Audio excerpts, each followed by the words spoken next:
Welcome back to another episode of the With the Weight podcast and show. I'm Dre, I'm and that's Bree. my wife, Bree, if you didn't know. We're here to talk about a different topic today. So today's topic, we're talking about how to recover in your relationship when you missed the mark.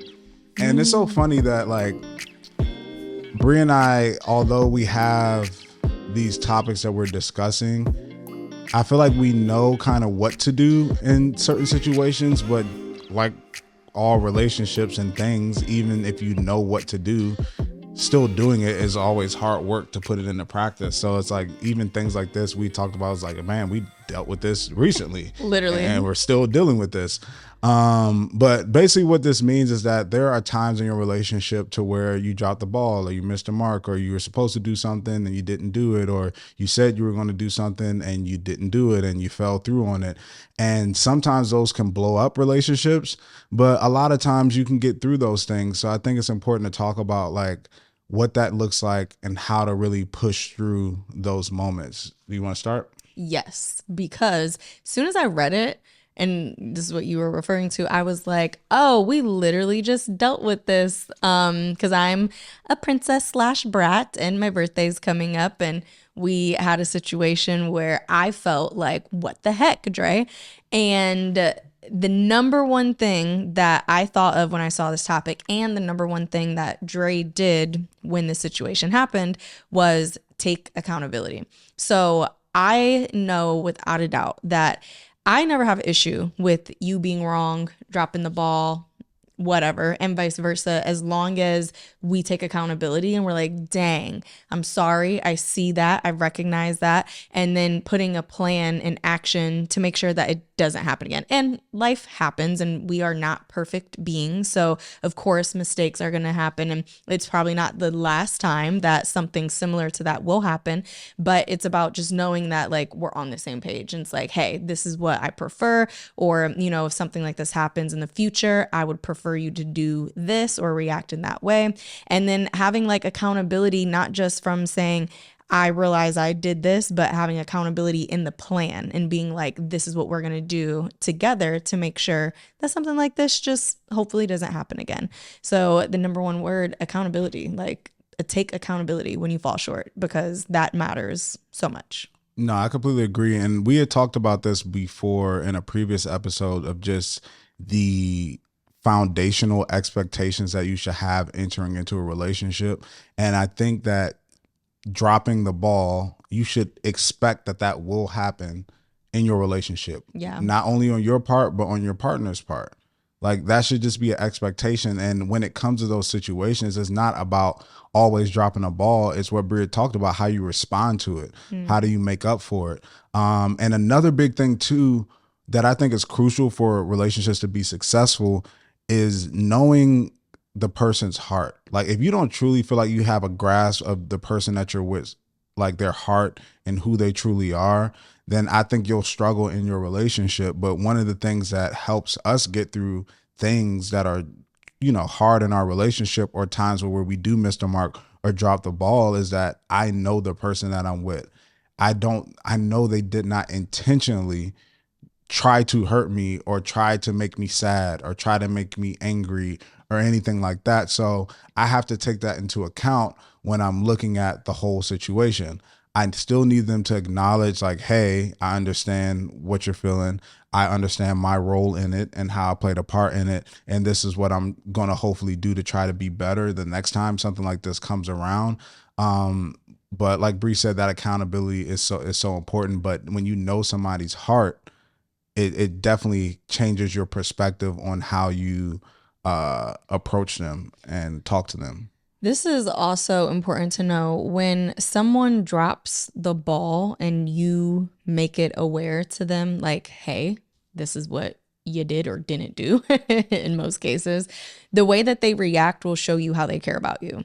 And not just how they react in that moment, but the actions that follow after it. And I think that we talked about this in the last episode. There's a difference between liking someone and loving someone. Someone that just likes you can drop the ball and be like, or react in a way where it's like, yo, you tripping, or kind of playing the blame game or making it, your fault. That's the same thing as playing the blame game. I don't know why I said that like that.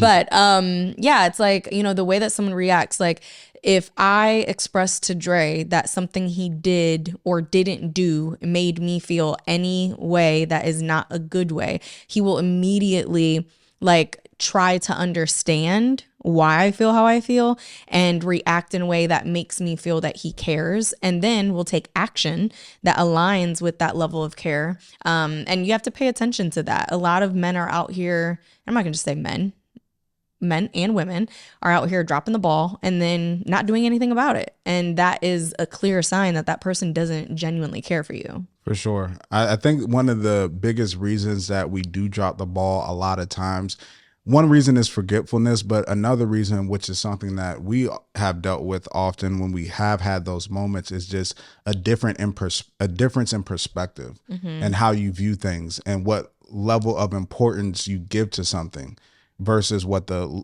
other person gives that. And I think that that's where dropping the ball comes in line a lot. So it's like, if it was something like, hey, I needed you to pick this up from this store or drop this off at this store, for the person who you asked to do it, they may feel like, man, if I do that tomorrow, it's not that big of a deal. Yeah. But the person who asked you may feel like, no, I needed that today. And that means a lot to me. And that's just a small example. But like Bria said, something like birthdays, some people that means a lot. Some people it doesn't. For holidays, some people it means a lot. Some people it doesn't. Doing things with family, for some people it may mean a lot. For some people it doesn't. And that's how you get in that thing of a lot of times dropping the ball because you don't associate the same level of priority that the other person does.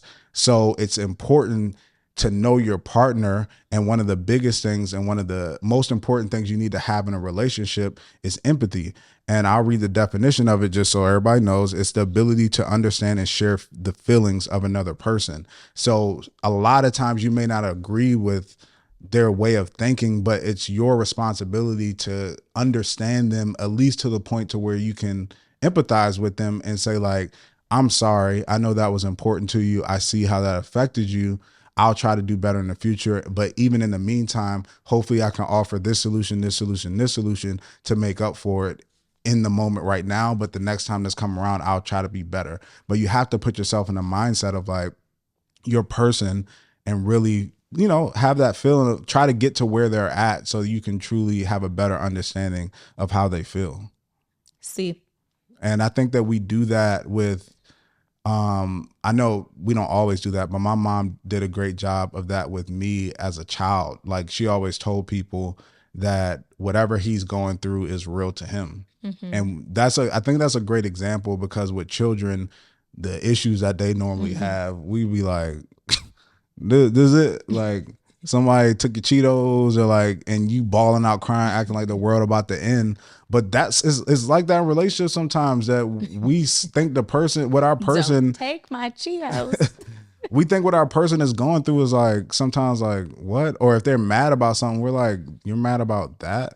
But you have to truly, if they are showing that they're passionate about it and they have a strong feeling towards it, you need to take it as something serious too, because that means a lot to them. Yeah. And it's a hard thing to have and to show if you weren't raised like that. Very and true. I think that's one of the things that me and Dre always, and you know, I think we always will, it'll always be a difference in like how we view empathy or deal with empathy. Like he has to remind me or tell me to be empathetic, whereas for him he's just naturally empathetic, and it's because of how like his mom is like, oh, this is real to him, let me really figure this out. I remember a story where she was saying, I think like her and Pop were newly dating and she like brought you in and like had you state your case over. Yeah. Like what was it about? It was something like my mom did that often, and I talked about this in the last episode of Real Love Scenario when we talked about my real love scenario. My mom often, if there was something I wanted to express or something I thought was unfair, she would just let me express myself and let me talk. And one thing Pop always says, like, did you ever realize your mother never changed her mind? And I just thought, and then That's good parenting. and then right I just there. kept trying to state my case. But it was just like the ability to be able to express myself and tell how I felt, tell my mom how I feel, made me feel like that she was listening to me and that she heard me. Literally, exactly what you just said pinpoints why I struggle with empathy, because my mom, she would just let me do it. Would always be like, whatever I say would be like, she'd be like, fine. Like, it's always like, have your way. Like, so I know that the moment I say, well, that's dumb, this doesn't make sense, and I should be able to do this, she would be like, fine, do it.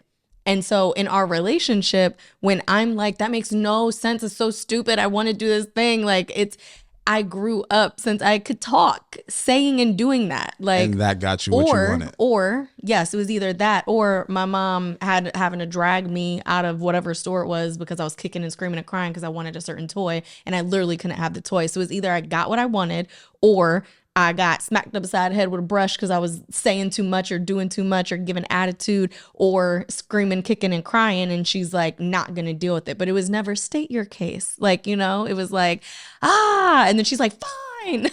So imagine when you come from those two different extremes of growing up and then you're in a relationship and Dre's all calm and poised and confident and comfortable and whatever he's saying. And I'm losing my shit. And I'm like, no.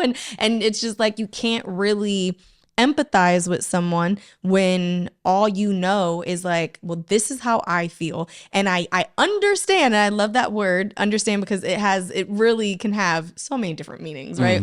So when I'm like, I understand, but I don't agree, or I understand, but I don't care. Like, that's so messed up to say. But it's like, my goal is to just get my way.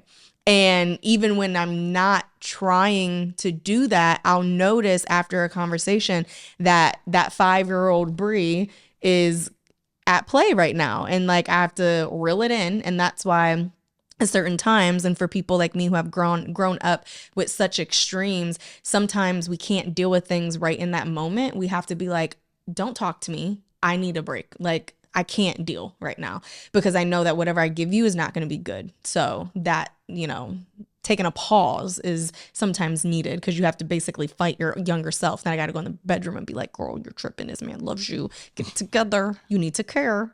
Yeah, I think that is that's funny. I think that that's just the overall thing when it comes to relationships in general. And it goes back to things we have said in the past of, like I said, knowing somebody's heart. And like you said, having to have that self-talk and be like, this person loves you. They didn't intentionally do this. And that helps you get through those moments. On the other side, if you're the one who had an expectation and it was not met.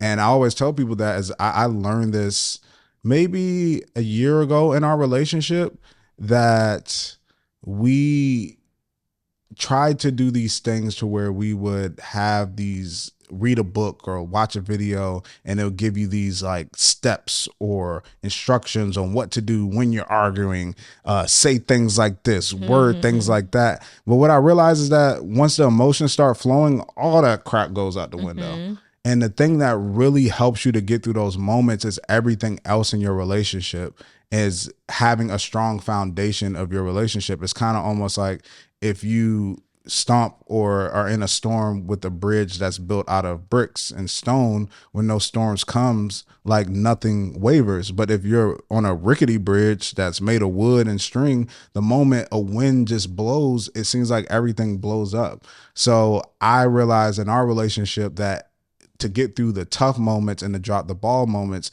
you have to be consistent and show up in just the everyday life of things so that when you do drop the ball, they can look at the totality of your behavior and say, although this happened, I can see through all of this time that I've built with this person or been with this person that they've shown me that they show up, that they're committed, and that even though they did something that hurt me, it wasn't their intention.